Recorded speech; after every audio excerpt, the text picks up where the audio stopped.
दोस्तों, तराइन की पहली लड़ाई 1191 में एक तर्किश ट्राइब घुरिद मोहम्मद गौरी के नेतृत्व में और पृथ्वीराज चौहान और उसके सहयोगियों के नेतृत्व में राजपूतों के बीच लड़ी गई थी।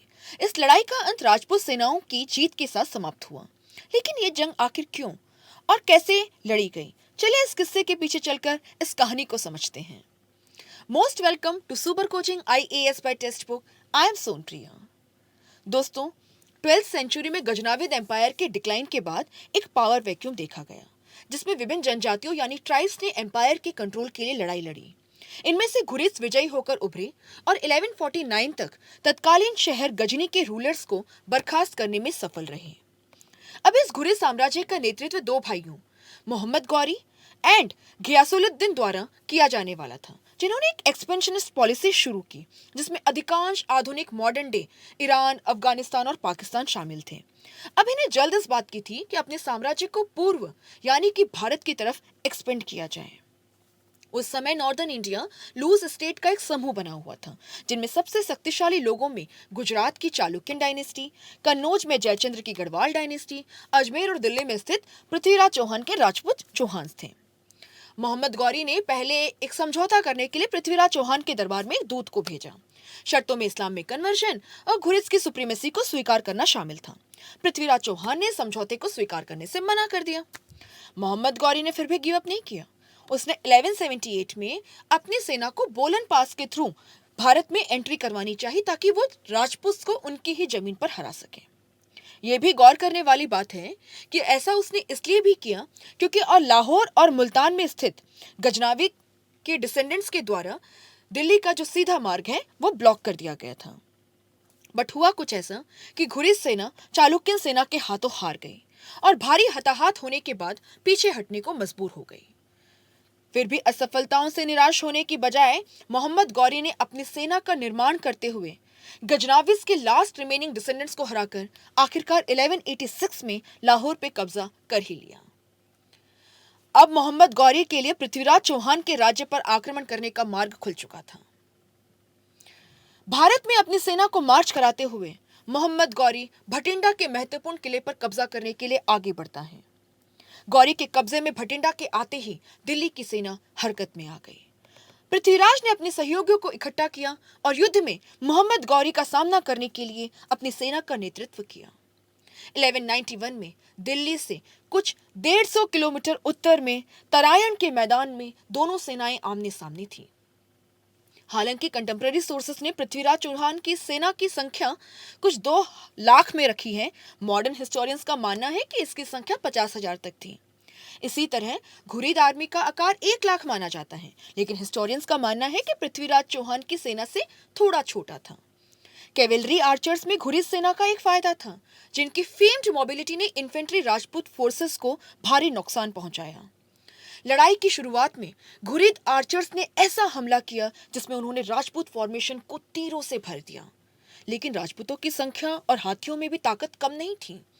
पृथ्वीराज चौहान ने तुरंत एक ऑल आउट अटैक किया, जिसने घुरिद्स को चौंका दिया, क्योंकि वे Rajput way of fighting which favoured close combat fighting उससे कंप्लीटली अनयूज्ड थे। राजपूतों ने रिट्रीटिंग हॉर्स आर्चर्स का पीछा किया और तब तक ग्राउंड कवर किया जब तक कि वो मेन घुरिद आर्मी तक ना पहुंच जाए। घुरिद सेना ने भी इन्फेंट्री को ज्यादा से ज्यादा रेजिस्ट करने की कोशिश की, लेकिन राजपूत कैवेलरी ने घुरिद फ्लैंक पर कब्जा करना शुरू कर दिया। मोहम्मद गौरी के लिए यह स्पष्ट हो गया था कि क्लोज क्वार्टर फाइटिंग राजपूतों के पक्ष में होती जा रही है। अपने फ्लैंक पर दबाव का सामना करने में असमर्थ होने के कारण मोहम्मद गौरी के सैनिकों ने रैंक्स तोड़कर भागना शुरू कर दिया था। इस बीच घुरिद सेंटर में राजपूत एलिफेंट्स ने रिमेनिंग ट्रुप्स पर दबाव डाला और वो भी डगमगाने लगे। ऐसी हताश स्थिति से उभरने का प्रयास करते हुए मोहम्मद गौरी ने अपने सैनिकों के साथ एक बार फिर से चार्ज किया और अटैक करना शुरू किया। इस दौरान उसका सामना राजपूत सेना के सेनापति गोविंद राय से हुआ। गौरी ने गोविंद राय पर अपना स्पेयर तो जरूर फेंका, लेकिन उस हमले को रोक लिया गया और जवाब में गोविंद राय ने मोहम्मद गौरी पर अपना ही भाला फेंक दिया, जिसका प्रभाव इतना तेज था कि गौरी लगभग बेहोश हो गया। उसी वक्त उसका बॉडीगार्ड उसकी जान बचाने के लिए उसको युद्ध के मैदान से ले भागा। अपने सेनापति यानी गौरी को मैदान से यूं पीछा हटते देख घुरिद सेना का मनोबल टूट गया और वो मैदान से भाग खड़े हुए। राजपूत आर्मी ने लगभग 40 किलोमीटर तक घुरिद का पीछा किया, जिसके बाद पृथ्वीराज चौहान ने भटिंडा फोर्ट की घेराबंदी यानी सीज डालने की ओर अपना ध्यान केंद्रित किया, जो 1192 में टूट गया था। लड़ाई यहीं खत्म नहीं हुई थी दोस्तों, बल्कि ये भारत में घुरिद इनकर्शंस की शुरुआत थी। मोहम्मद गौरी इस बार अपने दुश्मनों की ताकत और कमजोरियों से सीखकर और युद्ध में अपने विरोधियों को कम नहीं आंकने का ध्यान में रखते हुए वापस आने वाला था। जी हाँ, मैं बात कर रही हूँ सेकेंड बैटल ऑफ तरायन की, जो कि 1192 में तराउरी, जो कि हरियाणा में है, वहां पे घुरिद फोर्सेस द्वारा राजपूत संघ के खिलाफ लड़ा गया। इसमें इन्वेडिंग घुरिद आर्मीज की जीत हुई और मिडिवल इंडिया के इतिहास में इस लड़ाई को व्यापक रूप से एक मेजर टर्निंग पॉइंट माना जाता है, क्योंकि इसके परिणाम स्वरूप नॉर्दर्न इंडिया में जहां राजपूत पावर डिक्लाइन होता हुआ दिखाई दिया, वहीं पे भारत में दिल्ली सल्तनत की स्थापना हुई। दोस्तों, आगे बढ़ने से पहले आपके लिए बहुत ही इंपॉर्टेंट इन्फॉर्मेशन। अगर आप यूपीएससी सिविल सर्विसेज की तैयारी कर रहे हैं तो हम आपके लिए लेके आए हैं सुपर कोचिंग आईएएस का कोर्स, जहां पे हम आपको प्रीलिम्स और मेंस की कंप्लीट कॉम्प्रिहेंसिव तैयारी करवा रहे हैं। Video courses, mock test, study notes, daily live classes and live classes हम सब फैकल्टीज आपके लेते हैं। आपकी पूरे साल की फीस केवल 36,000 रुपीज हैं। आपको ये भी नहीं पे करनी अगर आप मेरा कूपन कोड यूज करते हैं, which is my name SONPRIYA। आपको फ्लैट 25% का डिस्काउंट मिलेगा। तो अभी एनरोल कीजिए, जो लिंक डिस्क्रिप्शन में दी गई है उस पर क्लिक करके एंड अपना प्रिपरेशन शुरू कीजिए।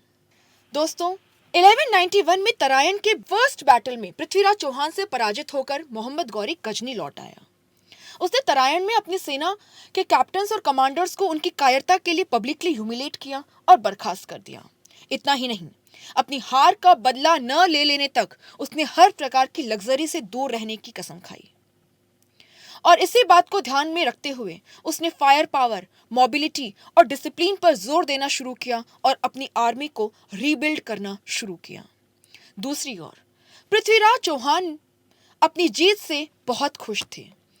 जीत की खुशी इतनी सर पर चढ़ गई थी कि उन्होंने अपनी सीमाओं को मजबूत करना भी जरूरी नहीं समझा, क्योंकि वो मानने लगे थे कि उन्होंने अपने सैनिकों की सुपीरियरिटी का प्रदर्शन बिल्कुल सही किया था। लेकिन हाँ, ये बात जरूर थी कि उन्होंने पड़ोसी राज्यों को प्रस्ताव भेजा था ताकि एक बड़ी सेना को तैनात किया जा सके अगर घुरिद एक बार फिर से प्रयास करते हैं। बात 1192 की गर्मियों की है। मोहम्मद गौरी ने 52,000 कैवेलरी के साथ मार्च किया।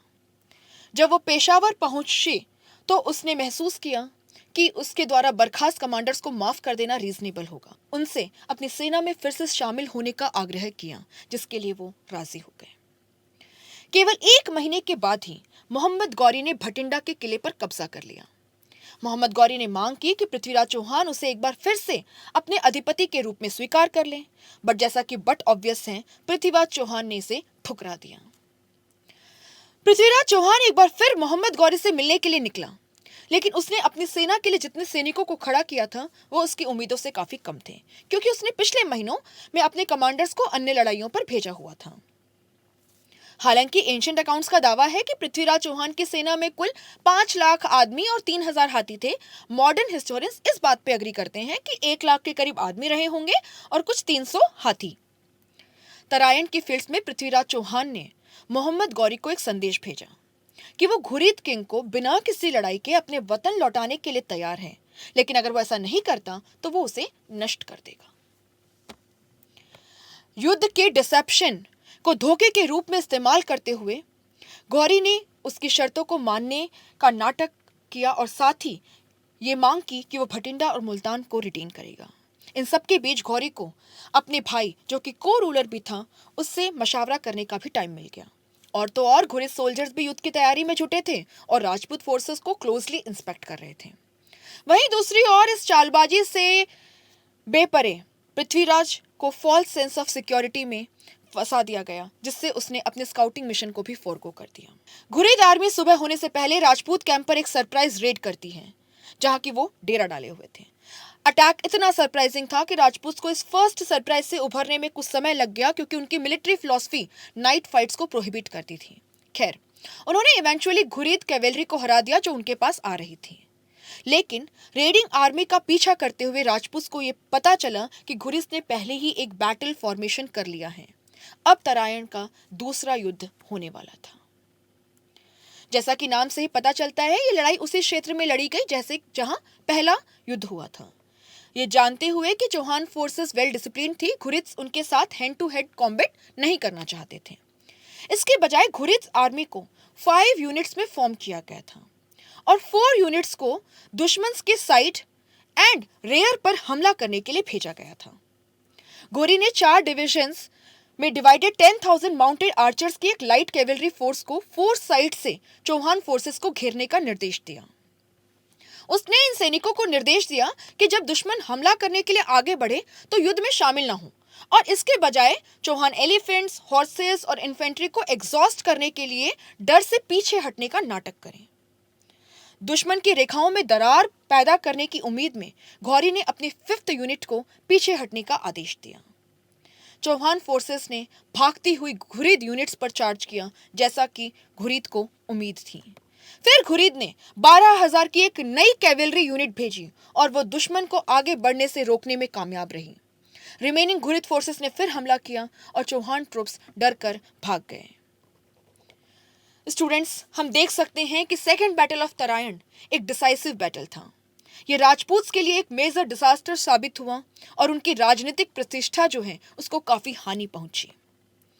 इस बैटल का रिजल्ट ये हुआ कि 1193 में घोरी के सेनापति कुतुबुद्दीन ऐबक ने अजमेर को टुकवर कर लिया और जल्द ही नॉर्दर्न और सेंट्रल इंडिया में घुरिद कंट्रोल स्थापित हो गया।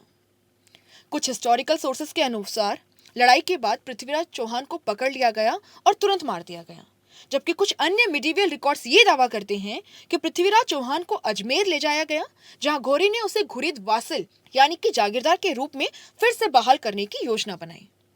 बट कुछ समय बाद पृथ्वीराज ने घोरी के खिलाफ जब विद्रोह कर दिया तो उसे देशद्रोह के लिए मार दिया गया। घुरिद ने तब पृथ्वीराज के पुत्र गोविंदराज चतुर्थ को अजमेर के सिंहासन पर अपने जागीरदार के रूप में नियुक्त किया। पृथ्वीराज के छोटे भाई हरिराज ने गोविंदराज चतुर्थ को डिथ्रोन कर दिया और अपने एंसेस्ट्रल किंगडम के एक हिस्से पे फिर से कब्जा कर लिया। बाद में घुरिद जनरल कुतुबुद्दीन ऐबक के हाथों वो हार गया। घुरिद ने बाद में बैटल ऑफ चंदावर में एक और पावरफुल किंग गदावला डायनेस्टी के जयचंद को भी हराया और नॉर्दर्न इंडिया के कई हिस्सों को कॉन्कर किया। इस बैटल का किस्सा जो है वो हम नेक्स्ट वीडियो में आपको सुनाएंगे, लेकिन अभी के लिए इतना बताते चलती हूँ कि बैटल ऑफ तराइन और चंदावर ने भारत में टर्किश रूल की स्थापना की नींव रखी थी।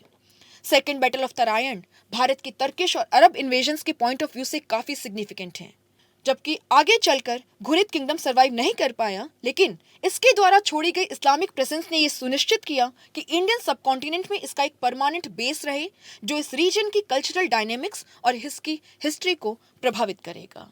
Thank you so much. अगर वीडियो पसंद आया है तो do not forget to like, share and subscribe to our channel by pressing on the bell icon. Thank you so much.